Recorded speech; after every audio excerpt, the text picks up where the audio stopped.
wife and I always enjoy our time together with the brethren, with you here at Milton Christian Fellowship. And for the past Sundays that we're here, there's always a gap, right? So this is our third time with you. And it has always been very, it's always thrilling and also enriching for each one of us. And I hope that you are blessed, even as we are. Okay, so before we go, I'd like to also heartfully and sincerely give our thanks to Brother Len, who has provided limousine service for us, door to door, from our house to this beautiful place, to make our sessions and meetings possible. So, Brother Len, thank you very much for your generosity. And we always enjoy our time together from Toronto up here and back, always conversing and talking about important topics under the sun, especially spiritual things. Not only politics, but above all, spiritual things that pertain to our spiritual and personal Christian issues. And it's always enjoyable. Our topic this afternoon is in a form of a question. As a matter of fact, 3 important points under this are all in questions. That is, the topic, does God still heal? I understand the theme of the month is about faith and healing. So I decided to pick up this topic to at least address to the theme of the month, the emphasis of the month. So I'll try, by God's help, studying the entire scriptures, the whole, we call that, the Apostle Paul calls that the whole counsel of God. Not only one side, not only the Old Testament, not only the New Testament, but the entirety of the Bible, the Old and New Testament, the entire, so that we will have a balanced and complete understanding of the teaching of God about healing. Because many people today are confused about healing. And bear in mind, not all healing comes from God. The occultist, the black magician, we call it, the babaylan or the manggagawa in the Philippines. We had a neighbor when I was growing up in the Philippines, in the Iloilo. We called that babaylan, manggagawa. She could heal. But for certain, it was not from God. It must be from somewhere else. So not all healing comes from God. Sometimes we naively think that all healing comes from God.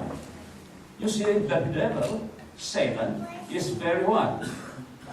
Very clever, and is the father of all lies.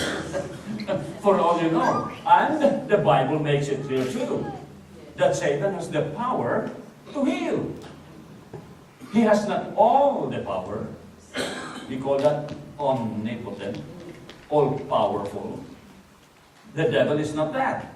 But the devil is very powerful. Very powerful. That he is able to heal. We find many examples, not only in the Bible about that, but also everywhere around the world. So, does God still heal? Of course, we already know as Christians, no question about this. But we've got to have a biblical support, a biblical basis why we believe that God still heals our sicknesses today. When I talk about sickness, it's not only emotional, it's not only psychological or mental, it's also physical, and above all, spiritual. So God can heal us wholly, spirit, soul, and body. We call that the wholeness of God. And that's the word in Hebrew is shalom. That's the greeting of every Jew. The Orthodox Jew. Shalom. Shalom. It's not only good morning. No. It's about the wholeness that you have. Spirit, soul, and body. So how Jesus and the apostles healed in the Bible. Jesus and the apostles during their times in the New Testament healed with a touch. He touched the centurion servant. The woman who was sick for 18 years. We find that in Mark 5:25 to 34. And then Jesus didn't only heal by touch. He healed by word. Only salita lang. He healed by just saying. The example for that is the centurion servant. It was away, many kilometers away. Jesus didn't have to go there because the centurion said, just say it. Because I believe, Lord, that you are all powerful. I am a man of what? Authority. The centurion said. The word centurion means captain of 100. Cento. 100. Under him, 100. So I'm a man who commands 100 people. Under me. You can do it, Lord. Just say. And behold, Jesus said, your faith healed your servant back up. So go home. And when he went home, he found out that the servant was healed by the word of Jesus only. So by touch and by word. That's how the apostles, that's how Jesus healed. And then bear this in mind. Did Jesus heal them 99.9%? Oh boy, kakaunti na lang. Siguro magaling lang siya. Siguro a week after or a day after. No. They were healed totally. Total. So they were healed by touch, by word, totally. And here also, they were healed instantly. Instant. He didn't say, go home, wait, and all of that. Many examples in the Bible. We read that. In Acts chapter 3, the apostles did that too.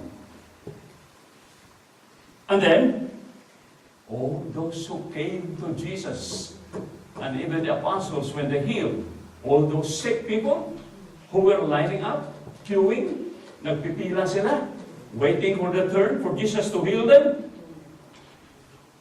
Not one of them went back home and healed.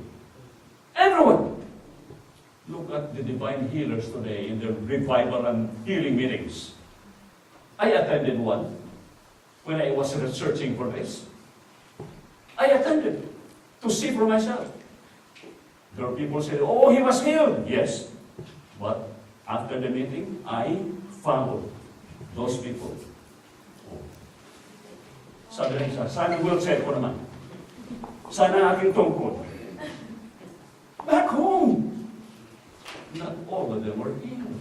Not like the time of the apostles and Jesus. Everyone didn't go home disappointed.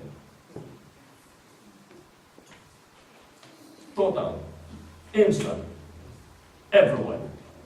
That's how Jesus healed. And bear in mind the sicknesses of people who were healed. They were not only what we call psychological sickness. They were not only emotional sickness. They were organic sickness. You know what organic means? Emotional is what? Desperado lang siya. Broken heart lang siya. Couldn't sleep, no insult. Ano lang. Just so discouraged and all of that. Organic means blind, the deaf and the mute. People who were paralyzed, sick with palsy. We read that in the Gospels. And, most importantly, the difference between the so-called faith healers today with their brothers and sisters in the Lord. I know, they love the Lord. But on this point, their healing is different from Jesus' healing and the apostles' healing. Because the healing of Jesus included not only people who were sick mentally, who were sick spiritually, but they were sick bodily, physically, organically, we call it. And above all, Jesus and the apostles raised the dead. They raised the dead. They brought people who were dead back to life. Jesus raised Lazarus. Remember that? Jesus raised the son of the widow in Nain in the Gospels. The Apostle Paul. The Apostle Peter raised, resurrected Dorcas. Paul raised Eutychus. You know how Eutychus died? The Apostle Paul, during his last address to the pastors, it was a kind of pastor's conference. The Apostle Paul was a long-winded preacher for hours and hours until the wee hour of the night. Eutychus, who was out there sa likod, fell on the balcony because he slept. Natulugan siguro, nag-blackout siya. And then he died, and the Apostle Paul raised him back to life. Where and whom do you see and saw? The faith healers that claim to have the power to heal today, who raised the dead. So that's the difference between the healing of the apostles and Jesus from the healings that we see in the television today. Some healers would say, oh, send back, send me your address and all of that. And ask for what? The miracle cloth, the miracle water. Kasi kung inumin mo yan, kung the cloth na yung ilagay sa yung something na instruction nila, mabubuhay o masakit ka. Magagaling ka sa iyong sakit. No, it's so different. Okay? So, we'll start with the question. Why do Christians get sick? No question about it that the Lord heals today. Today. So we'll start with this question, follow-up question. Why do Christians get sick? Why? Some sickness comes from God. Oh, don't be. Baka mabigla kayo. In the Bible, we read, some sickness comes from God. When I read this for the first time, baka mali ito. I was even shocked myself when I started studying the doctrine of healing as taught by the Bible. Some sickness comes from God. Where do you find that? You take note if you want to. No time to read all the verses here, all the passages here. In Exodus chapter 4, verse 11. What does it say there? Exodus 4:11. It's God talking to Moses. And the Lord said unto him, to Moses, who hath made man's mouth? Or who maketh the dumb? Or deaf? Or the seeing? Or the blind? Have not I the Lord? So God allowed people to get sick, to have physical deformities. Maybe this is something new and shocking to some, as I had been shocked myself.